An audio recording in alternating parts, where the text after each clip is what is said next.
Yo, today we're gonna be ranking your favorite health influencers based on how good their health advice is. So let's get started. So first up, we have Santacruzmedicinals, an absolute classic.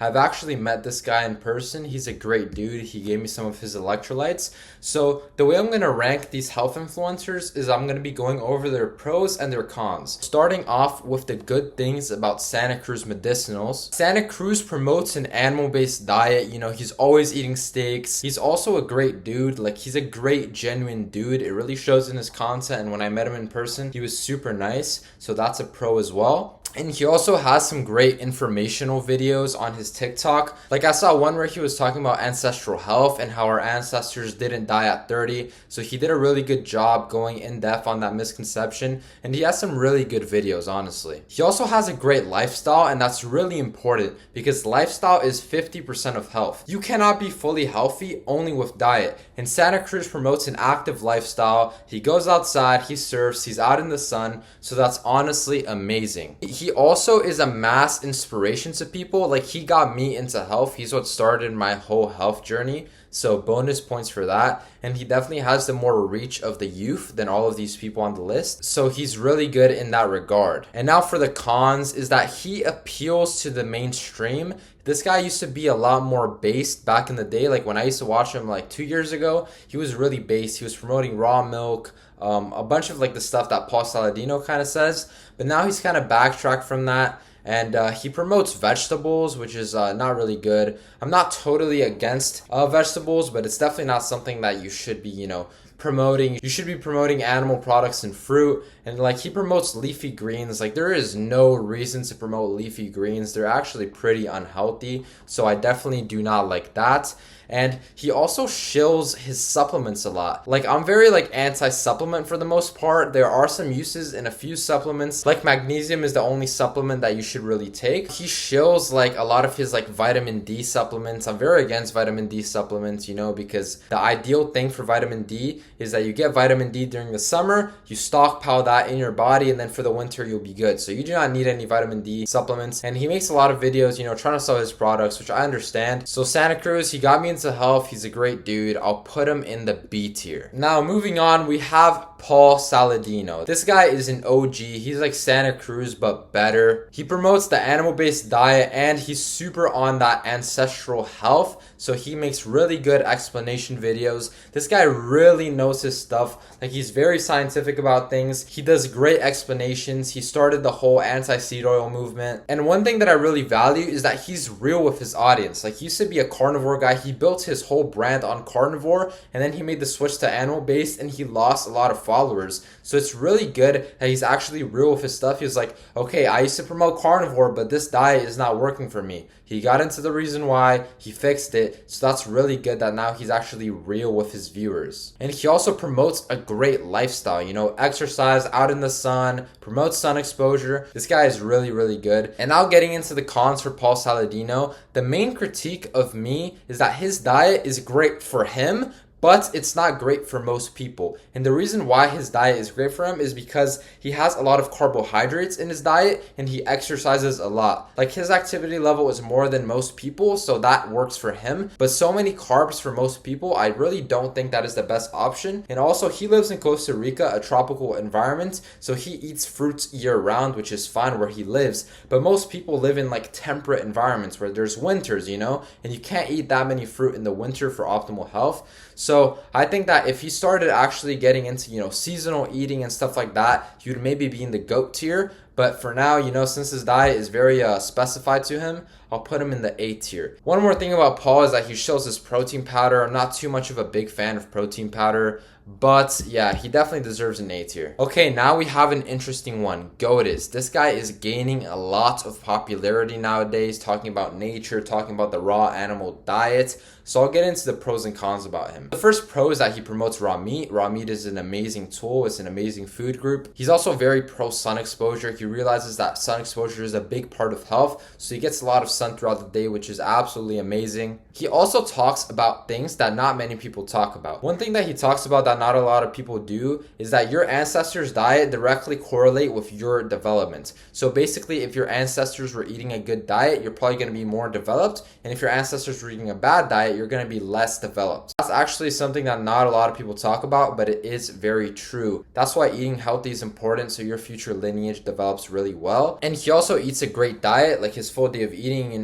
he eats fruit, he eats meat, he eats very high quality, organ meats, all that, all the highest quality. So that's amazing. And he also talks about the importance of being in nature, which is something that a lot of like these food gurus, they don't really talk about being in nature. They talk about nutrition mainly. But guys, lifestyle is 50% of the equation, so you have to focus on that. Now for the cons. There are a lot of cons with Goatus. The main one being that this guy hates exercise. His views on stress are completely horrible. Like, he views any kind of stress as bad, which is not true, guys. Exercise is amazing. Exercise is healthy. Also, he's very anti-science. Like, this guy says that the testosterone molecule has never been isolated and observed, which is just wrong. He doesn't believe in the mitochondria, which is like, what, bro? And yeah, so he's very anti-science, which I guess is good because he has that rational thinking, but at the same time, you do have to use some scientific reasoning. And he also says that salt is toxic, which is something that a lot of the raw primals say, which I really disagree with. And his diet is great, but I think he eats too many organs and too little muscle meat. He views muscle meat as kind of like peasant food,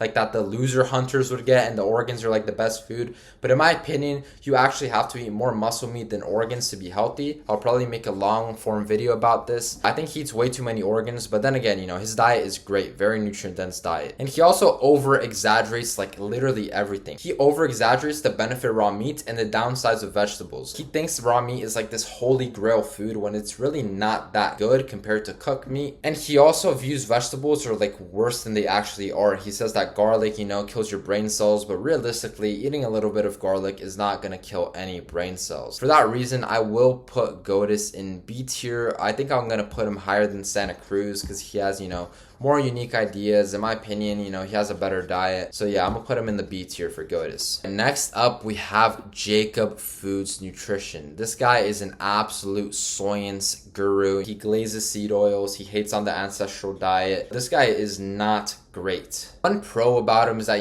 he promotes whole foods eating, but like, to be honest, everyone does that. I'll put him in the science tier. So that's our worst guy so far. Next up, we have Bryan Johnson. He's an interesting one. For the pros of Bryan Johnson, he is very innovative. He's doing treatments that no one else is doing. He's experimenting with plasma, all of these things. So it's very interesting. He's a very forward thinker. He does a lot of research about it, even though he comes to the wrong conclusions most of the time, in my opinion. So the cons about him, this guy has more cons than pros, to be honest. He's vegan. You shouldn't listen to any vegans. Do not listen to vegans. That's a horrible diet. Promotes vegetables. His diet is really, really bad. He literally has to take 100 supplements to make up for the nutritional deficiencies of his diet. He also says some really dumb stuff, like he flexes how his body temperature is super low, which is not a flex in my opinion. This guy's going in the D tier. Bryan Johnson, not great, but you can get some good takeaways from all the innovative stuff that he does. So that's why he's going in the D tier. Next up, we have Face IQ. This guy is gaining a lot of popularity. I've actually talked to him in DMs. He's a very nice dude. So for the pros is that he has really good explanations on the natural human diet. He explains really well why the science is wrong and why you can't really use correlation studies to back up all of your evidence. He talks about the natural human diet of our ancestors, so that's amazing. And he just overall has great explanations. He's a very scientific dude. He also promotes raw meat. That's good. He's anti-vegetable, so that's all good things. And he really focuses on animal products, which is good. For the cons of him, I think that him being a carnivore is actually a con in my opinion, because I think the carnivore diet is something that's supposed to be seasonal. It's not something that's a very good long-term diet. His stance on fruits, I completely disagree with. He views fruits as non-essential, but I actually do view fruits as essential. In my opinion, fruits are the best carbohydrate source. Humans need to eat fruit seasonally. All humans eat fruit seasonally. Even the Inuits who live in the northernmost territory eat fruit seasonally. So I think that is essential. He says that it's not great. It doesn't have many vitamins and minerals, so you shouldn't eat it. But in my opinion, fruit has good hydration. You're getting all of that exclusion zone water in the fruits. That's going to be good for the mitochondria. And as I said, fruit is essential for the human diet, and he doesn't view it as that. So that is definitely a big con. He also exaggerates on the Randall cycle, and if you guys don't know, the Randall cycle is basically this thing when you eat carbs and fat together, your body is essentially in an optimal metabolic state. But the thing is that requires more nuance, because if you're more metabolically healthy, you can process carbs better, you eat carbs and fat, and then you go work out right after, then the Randall cycle is not going to be too much of a big deal because you're going to burn those carbs pretty fast. Also, he doesn't promote lifestyle enough in my opinion. He just really goes over diet, and I think he would be better if he promotes more lifestyle like sun exposure and things of that nature. He's on a carnivore diet and he eats too little organs on carnivore. If you're gonna go on carnivore, you need to eat more organs, but overall his diet is pretty good, so I'll put him in the top of B tier alongside Goatis. Next up we have Shredded Sages and Dom Nutrition. These guys are like basically the same to me. I really don't see a difference in them. They promote animal-based eating, which is good, and they also give good test boosting advice, but one of the cons that I see is that they're kind of gym cells and they kind of have this like condescending tone in all of their videos, which I don't like. They kind of focus on getting like shredded in the gym and less about health, but it's definitely good for the gym people. Most gym people, they eat all this bullshit protein products that is really not good for the health, and these guys really talk about you have to eat whole foods, animal based, so they're good for that. I'll put them like near Santa Cruz in B tier. I don't really know much about them. Alright, next up we have this guy Liam. He is the worst of the worst. He promotes soins. He goes straight in the soins tier. This guy like literally says that eating Skittles in moderation is healthy or some shit. Like, this guy is absolutely horrible. Do not listen to him. Next up we have Oscar Patel. Some refer to him as Jester Patel. I'm putting him here. He's not really a health influencer. He's more of like a looks maxer, but he does give some health advice. He promotes more thumb pulling instead of his diet. He promotes animal-based eating, and I'm pretty sure he eats a raw meat diet, but he does not really promote that, so he's going in B tier. Next up we have this girl Scientific Stitch, another one of the Soyans people, but I'm gonna put her above Liam because she does debunk some people pretty good. She keeps people in check is what I'm trying to say, but she does draw the wrong conclusion. She's an absolute horrible health advice person, so she's going straight in the Soyans tier. Do not listen to her. Next up we have the GOAT, Excellent Health. This guy is going straight into the GOAT tier. He is by far the best health influencer out of anybody. He gives the best scientific explanations for everything. He goes in depth, 2-hour videos on his YouTube. Definitely check him out. If you watch this guy, you will learn everything there is to know about health. He promotes raw meats, he promotes raw eating, which is really good, but he also doesn't push it like this guy Goatis, you know. He says raw meat is this holy grail. This guy, Excellent Health, he knows what raw meat actually is. He views it as a tool that's slightly better than cooked meat, but it's not some kind of holy grail, and I really, really respect that. And best of all, he understands that diet is only 50% of the equation. He promotes things like getting sun exposure, light, water, magnetism. He has all of these really good ideas. He understands that environment shapes health just as much as diet, so for that reason, you know, he is very, very good. He also goes deep into the dangers of EMFs, which is something that not a lot of people talk about. The only cons of Excellent Health is that he is very scientific and his videos are kind of not beginner friendly. Some people could view his videos as boring. A lot of my health advice I get from him. He inspired me a lot, and he by far gives the best health advice out of anyone, so definitely check out his YouTube. Next up we have Sills. He kind of glazes the whole RDA system. He goes into like the nutrient density of everything, but he pushes vegetables, which is kind of like ironic. How can you go into the nutrient density of things and then push vegetables? I really do not understand.